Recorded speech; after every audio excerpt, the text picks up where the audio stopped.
Break के बाद आप सभी का स्वागत है। गैरसैंण में ग्रीष्मकालीन राजधानी बनाने को लेकर प्रदेश सरकार कांग्रेस के निशाने पर है। अल्मोड़ा के दौरे पर पहुंचे पूर्व विधानसभा अध्यक्ष गोविंद सिंह कुंजवाल ने कहा कि पहले सरकार ये बताए कि सूबे की स्थायी राजधानी कहां है। उत्तराखंड की जनता के साथ, पर्वतीय राज्य की जनता के साथ बहुत बड़ा अन्याय है और मुझे तो इस बात का बहुत बड़ा कष्ट है कि लगभग 20 साल इस राज्य को बने हो रहे हैं। अस्थायी की राजधानी की घोषणा करते हैं तो साथ में उन्होंने ये भी बताना चाहिए था कि इस प्रदेश की स्थायी राजधानी कहाँ होगी। इसलिए मेरा ये मानना है जो निर्णय उन्होंने ग्रीष्मकालीन बना करके किया है उसको बहुत गंभीरता से ये पर्वतीय राज्य की जनता ले रही है और भविष्य में इसका बहुत बड़ा राजनीतिक गलत परिणाम जो है भारतीय जनता पार्टी के लिए होंगे। तो आज जो स्थायी राजधानी कहाँ है का सवाल पूछ रहे हैं। जब सरकारें इनकी थी तो इनसे भी यही सवाल पूछा जाता था और तब ये भी यही कहते थे जो आज की सरकारें कह रही हैं।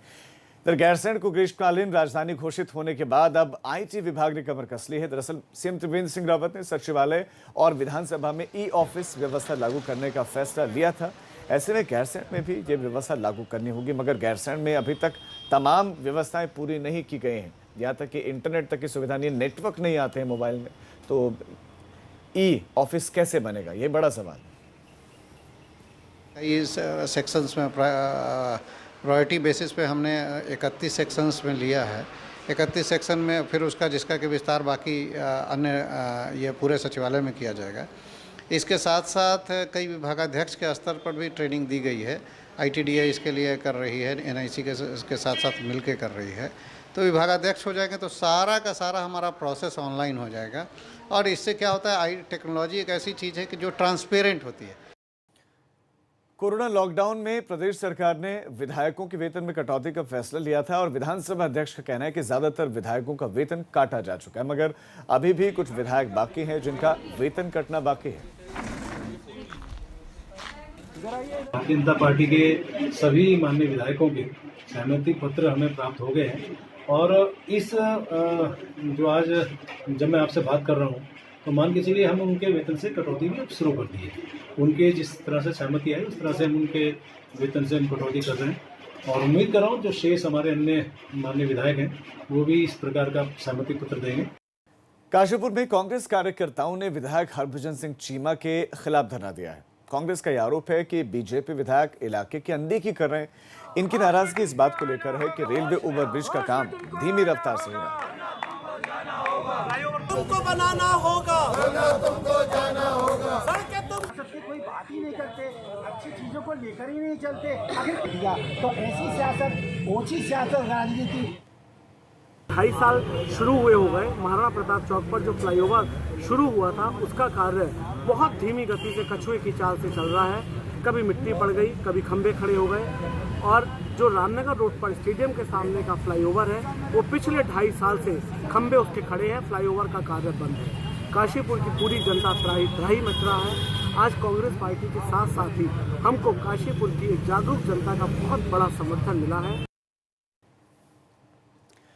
मसूरी में खाई में गिरने से 50 साल के एक शख्स की मौत हो गई। पहाड़ी से पैर फिसलने की वजह से शख्स खाई में जा गिरा। स्थानीय लोगों ने इस शख्स को अस्पताल में पहुंचाया तो डॉक्टर्स ने उसे मृत घोषित कर दिया।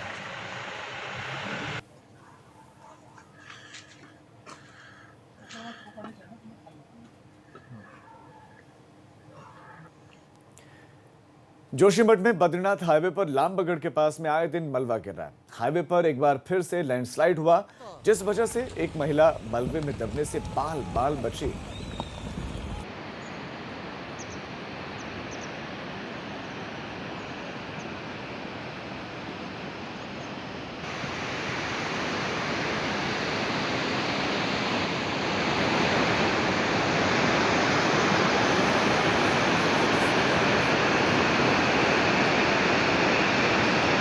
तो बद्रीनाथ मार्ग पर आए दिन इस तरह की तस्वीरें देखने को मिलती हैं। आए दिन ये मार्ग बंद हो जाता है और उसके पीछे के कारण होता है ये लैंडस्लाइड, ये भूस्खलन। तो सड़कों को चौड़ा किया जा रहा है, इतना चौड़ा किया जा रहा है कि पहाड़ी ये कटान सहन नहीं कर पा रहे हैं, झेल नहीं पा रहे हैं और मलबा नीचे नीचे गिरने लगता है।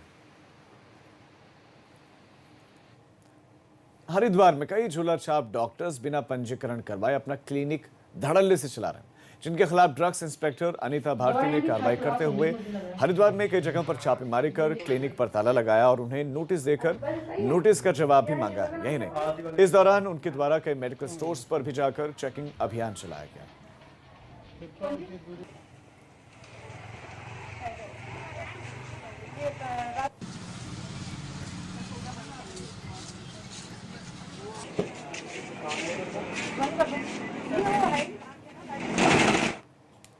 रामनगर में कॉर्बेट पार्क से लगते गांव के आसपास में सांपों की दहशत है। एक बार फिर से चंद्रसेन कश्यप ने ग्रामीण इलाकों से कई सांपों को पकड़ा है, जिसके बाद इन सांपों को वन विभाग की टीम को सौंप दिया गया। वन विभाग ने इन सांपों को वापस जंगल में छोड़ दिया।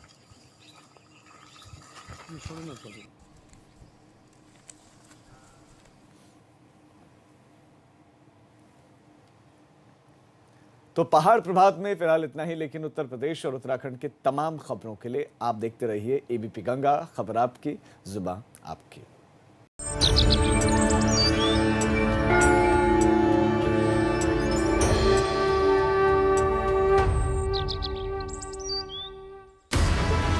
उत्तर मागे प्रदेश